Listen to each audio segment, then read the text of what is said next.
self-preparation.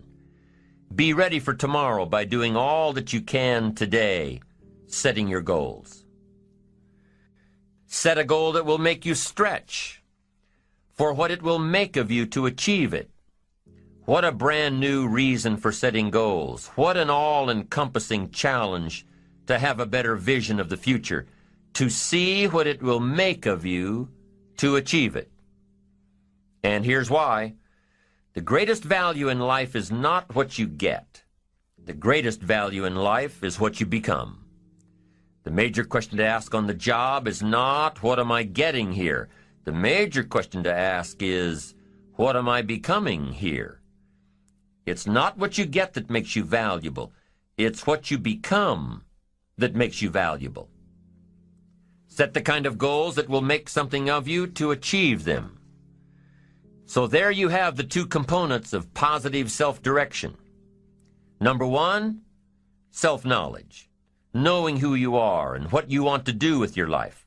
And number two, self-preparation, getting ready for the opportunities before they come your way. You need both aspects for positive self-direction, figuring out who you are and what you want, and being prepared for the day you reach your goals, being ready, being worthy, becoming the person you need to be in pursuit of what you want. What good is an opportunity if you're not prepared to take advantage of it? It's no good. Won't do a thing for you. Be prepared. Now here's what's called the self-knowledge acid test. Quickly, without thinking too much about it, quickly list your 3 most important long-term work-related goals. Is it a client you've been trying to sign for several months? Is it a major sale you've been trying to make? Is it a promotion? Is it a partnership in the firm?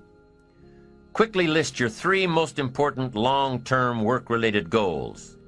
Achievements that you want to make. Achievements that will take a while to get. Write them down. Again, without thinking too much about it, quickly list your 3 most important personal and spiritual goals.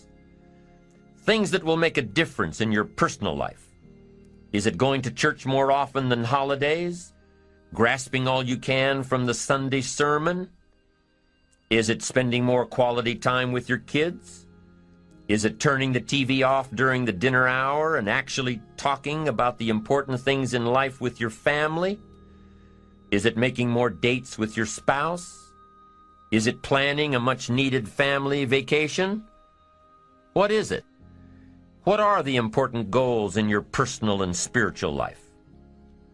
Is one of them making a conscious effort to exercise more, to eat better, to lose some weight, to get in shape? What are the 3 most important personal and spiritual goals that you have? Write them down. Doesn't matter what they are, just write them down. Now, take some time to really visualize what the achievement of these goals would look like. What does your future hold for you if you landed that big client? What does your future look like if you got that promotion? If you spent more time with your family? If you planned more outings with your spouse? What does your future look like? Really spend some time on this now. It's important stuff. What does it all look like? Ask yourself, is this really my goal? Is this truly what I want? Is it a positive goal? Is it important enough to me to become what it takes to reach this goal? Is it mine? Is it worth it? If your 3 goals on the career side and 3 goals on the personal side don't stand up to these questions, you need to take some time to carefully redefine a few things. Redefine your list. Redefine where it is that these goals came from. Redefine what actually is important to you. Redefine how hard you'll really work to get them. Now, there are 2 parts to this goal setting and redefining process. There's 2 parts. Number 1, don't set your goals too low. An interesting thing that we teach in leadership, don't join an easy crowd. You won't grow. Go where the expectations are high. Go where the demands are high. Go where the pressure is on to perform, to grow, to change, to develop, to read, to study, to develop skills. Now here's the second part on setting goals. Number 1 is don't set your goals too low. Number 2 is don't compromise. Don't sell out. There were some things I went for back in those early years that I paid too big a price for. If I'd known back then how much it was going to cost me, I never would have gone for them. But I didn't know. Don't sell out. An ancient phrase says, count the cost. Count the cost if it won't make you happy to get it. The first benefit of self-preparation is that it moves you toward your goal. You've already got it in mind. You know where you want to go. You're getting ready for it. You're doing all the things you're supposed to do. And by getting ready to achieve your goals, you're moving closer to your goals. That's how it works. The second major benefit to self-preparation is that it refuels your ambition. Your activity refuels your ambition. The things that you are doing today are getting you ready for tomorrow. It's exciting. You know that you're getting closer every day. Ambition must be kept alive, be kept active, must continue to move forward. Otherwise, you're just daydreaming. You must keep active, keep moving forward so your ambition can fuel you, motivate you, get you where you want to be. Self-preparation. The benefits are, number 1, it moves you toward your goals, and number 2, it refuels your ambition. Be prepared. Get ready.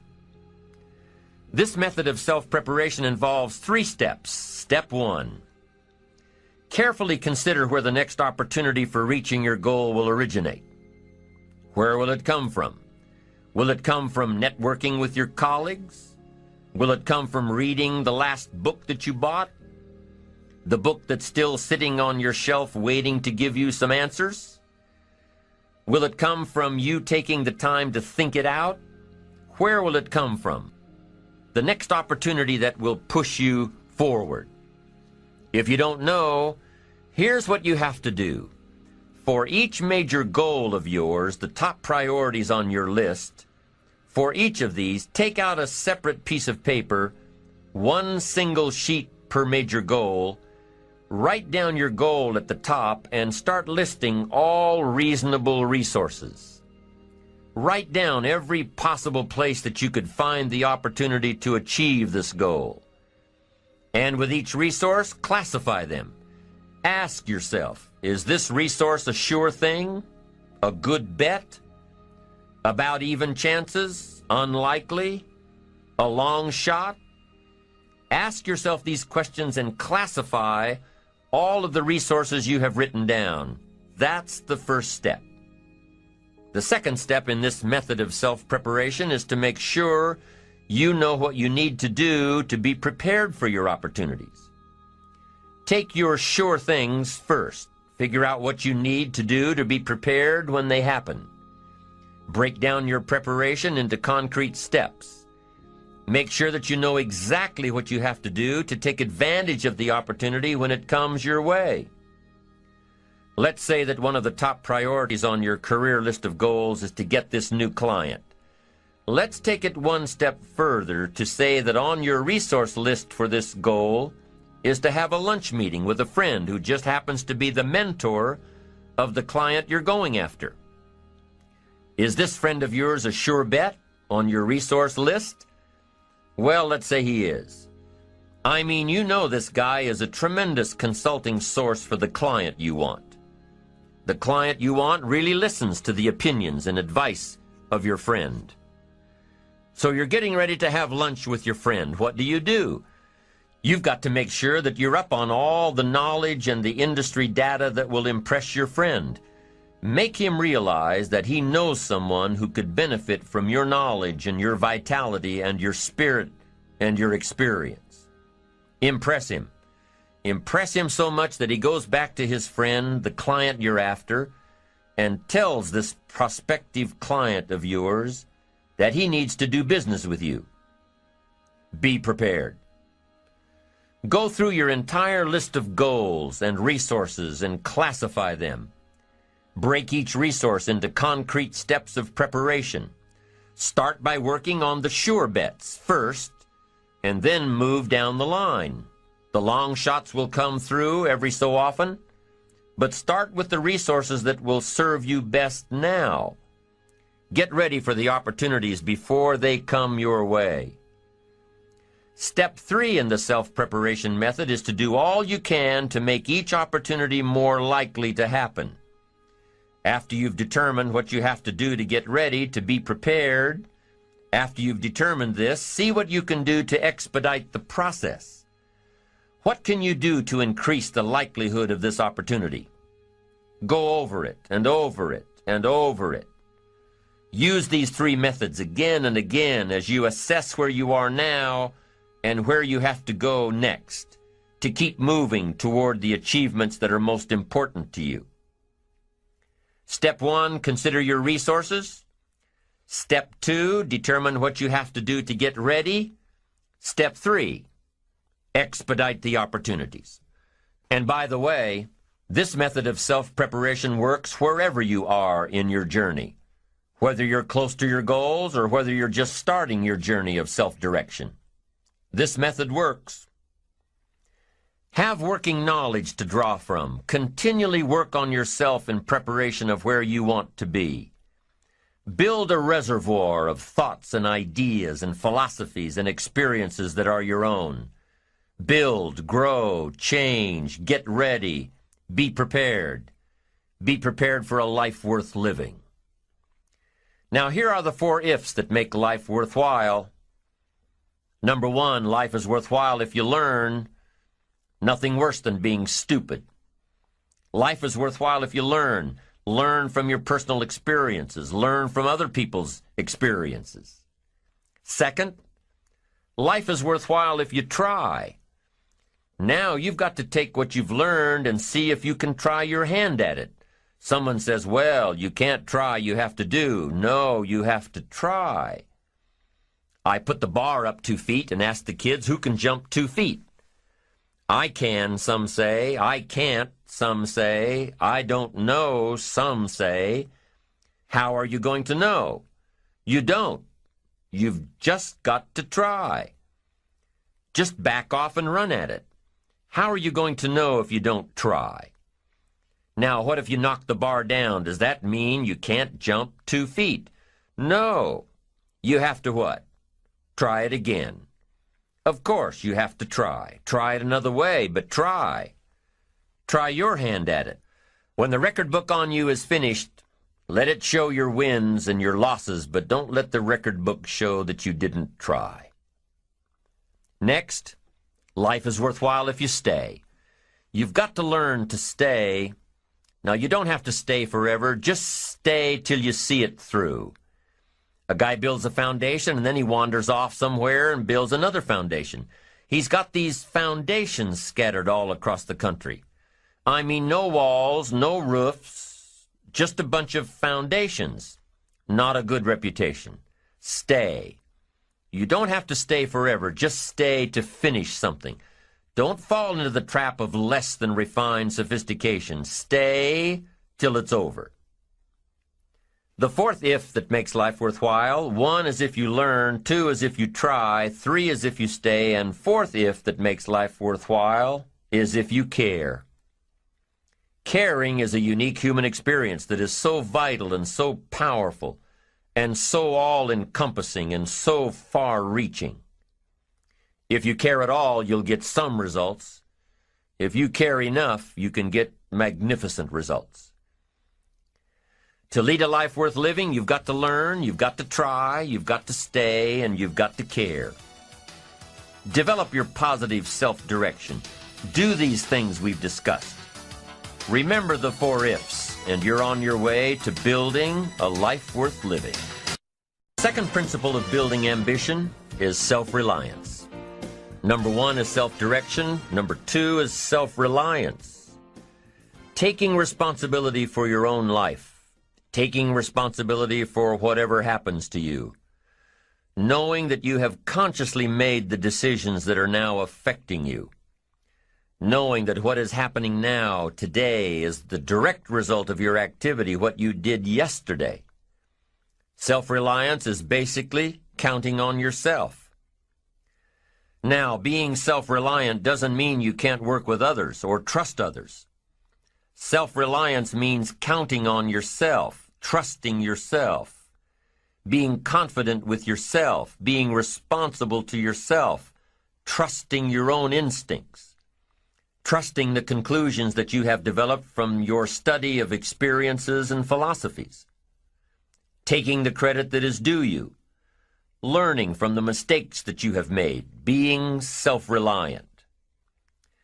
Gestalt psychologists give an example of being self-reliant. They say that you're responsible for getting caught in the rain.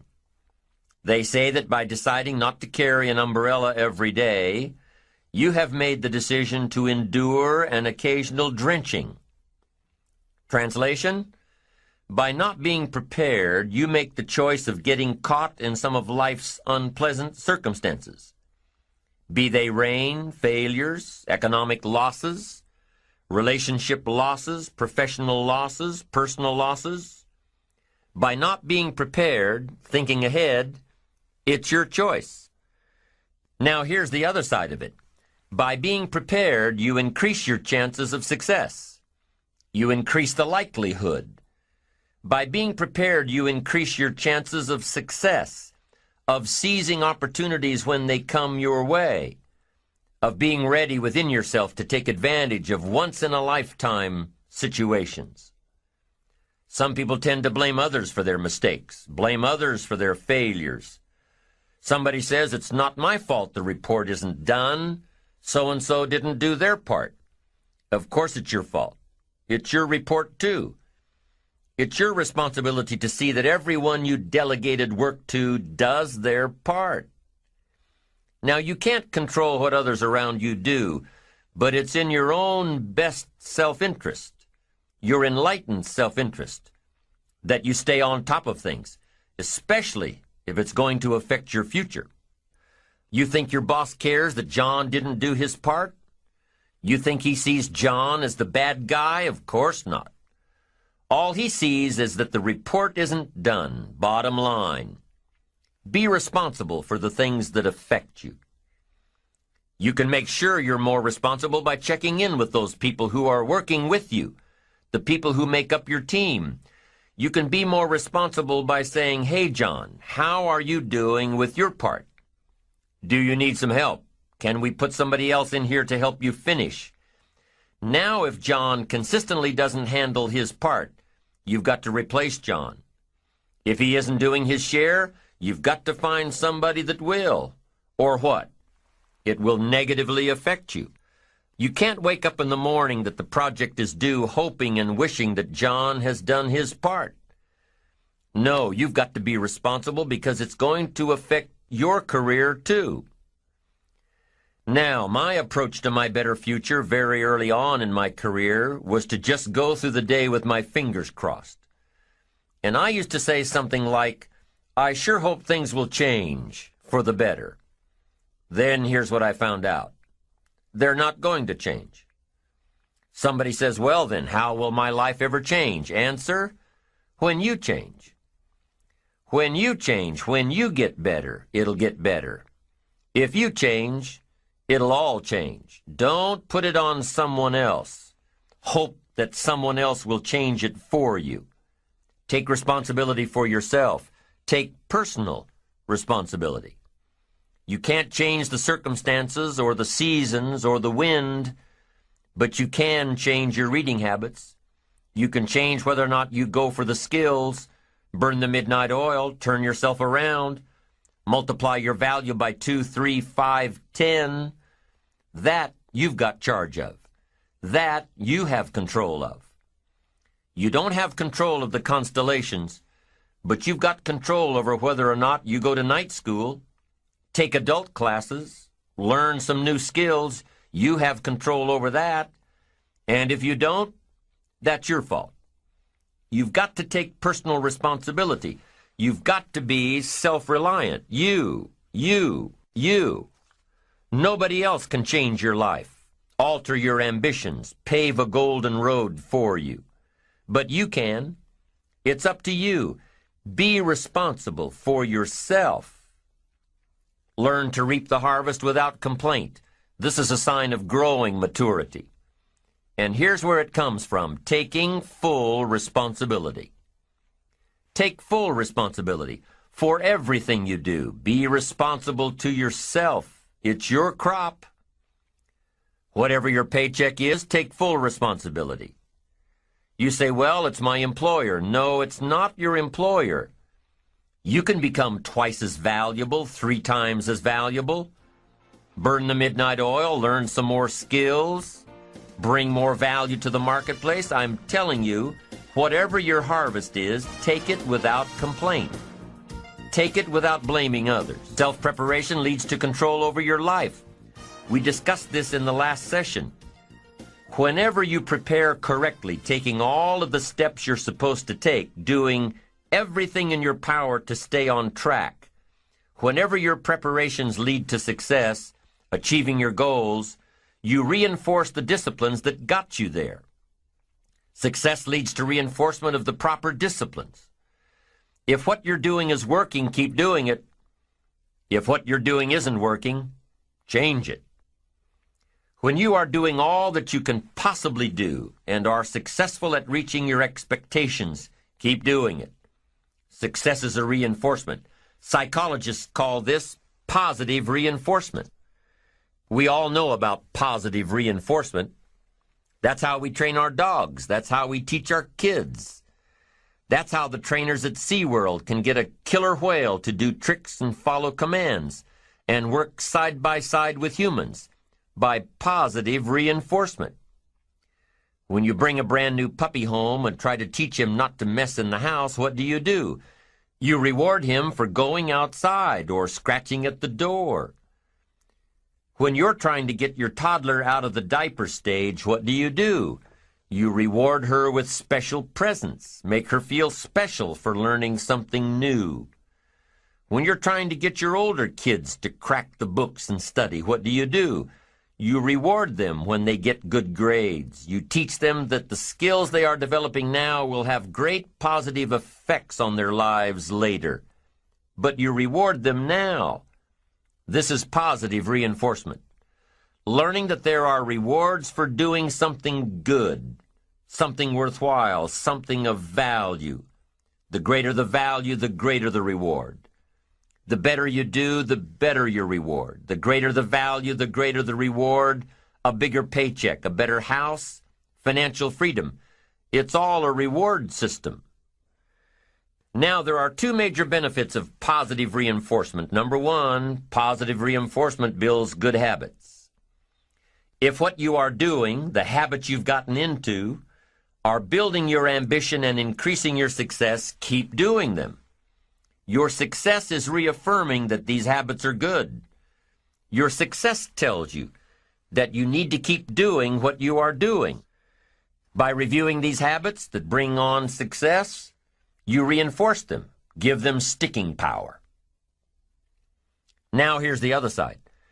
By reviewing your habits, what you do every day, by reviewing your habits, you may find out that some of them are inhibiting your success. You may find out that what you're doing every day is bad for you, or you may realize that you've gotten out of some very good habits. Somebody says, well, I've just gotten out of the habit of taking my daily walk around the block. Well, I guess you'll just have to get in the habit of being sick down the road. Somebody says, well, I used to read the books all the time. I've just gotten out of the habit. Then change it. Go back into your disciplines. If you've just gotten out of the habit, just get back into the habit. It's called discipline. If it doesn't work, don't do it any longer. You can keep your fingers crossed if you want to and hope that it'll all straighten out. You can wish for the wind not to blow quite as severely, to change in your favor, but we call that naive at best. If the habits that you've gotten into aren't serving you, change them. You can't keep doing this any longer. Don't wish for a better wind. The key is to wish for the wisdom to set a better sail. Utilize whatever wind that blows to take you where you want to go. That is the philosophy I picked up at age 25, and it revolutionized my whole life. And here's what I found. I found it was easy. I became a millionaire when I was 31, and I found it was easy. Now here's my definition of easy. It was something I could do. I figure if it's something you can do, it's easy. But here's a little parenthesis. I worked hard at it. I made sure my disciplines were in line. I made sure my habits were good. I made sure I did all that I could. I found something that I could do, but I worked hard at it. I got up early, stayed up late, and worked hard from age 25 to 31. But what I did was easy, meaning it was something I could do. Well, you say, Mr. Rohn, if it was so easy, how come during those 6 years all those other people around you didn't get rich? Here's why. It's easy not to. How else would you describe it? That's it. It's easy to keep doing the things that don't work. It's easy to keep bad habits. It's easy not to develop the disciplines. It's easy not to. So how come I got rich and they didn't? Here's a philosophical phrase. The things that are easy to do are also easy not to do. That's the difference between success and failure, between daydreams and ambitions. Here's the key formula for success. A few disciplines practiced every day. And those disciplines have to be well thought out. What should you spend your time doing? Don't waste your time on things that aren't going to matter. But a few simple disciplines can change your whole economic future. Future with your family, future with your business, future with your enterprise, your sales career, your management career. A few simple disciplines. A few simple habits. Good habits. Repeated every day. Now here's the formula for failure. Errors in judgment, repeated every day. All you've got to do is to have a few errors in your judgment and repeat them every day. I'm telling you, they'll spin out of control in 10 years. You'll end up driving what you don't want to drive, wearing what you don't want to wear, living where you don't want to live, earning what you don't want to earn. A few errors every day, bad habits every day, it's disastrous. Now here's why it's easy to repeat an error in judgment. Because failure doesn't fall at the end of the first day. Bad habits don't show their horrible results at the end of the first day, or the first week, or the first month. It's easy to get faked out. If disaster fell on us at the end of the first week, we'd change our philosophy. But it's so subtle. Errors in judgment, bad habits. They're so subtle, they get you a little off course, a little off course, a little off course. You keep drifting off course, and all of a sudden you're caught. So you've got the choice right now of one of two easies, easy to do or easy not to do. I can give you in one sentence how I got rich by the time I was 31. I did not neglect to do the easy things I could do for 6 years. I did not neglect. That's the key.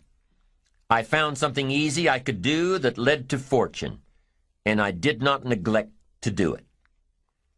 The major reason for not having more of what you want in America, more health, more money, more power, more influence, more everything, the major reason is simple neglect. Neglect. And if you don't take care of neglect, it becomes an infection, and then it becomes a disease. So if you're in the habit of not doing it, doing all it takes to get ahead, get in the habit of doing it. Doing all it takes. That's the first benefit of positive reinforcement, building good habits.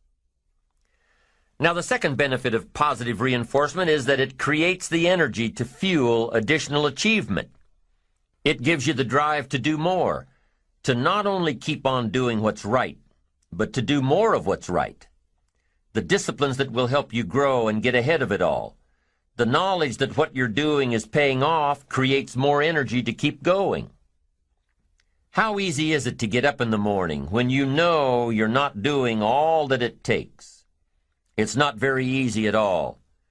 You can just lay there awake thinking, oh, what's a few more minutes in bed? It won't matter much anyway. Wrong. It does matter. It will matter. Now, how easy is it to get up in the morning when you're pouring it on, doing the best you can, anxious to get going, make progress toward your dreams? It's a whole different story. When you're resting to renew your reserves, it's much different than resting to avoid your day. When you're psyched up and excited for your life, when you're excited for what you've planned to accomplish for the day, it's amazing. You'll wake up before the alarm clock even tries to startle you awake.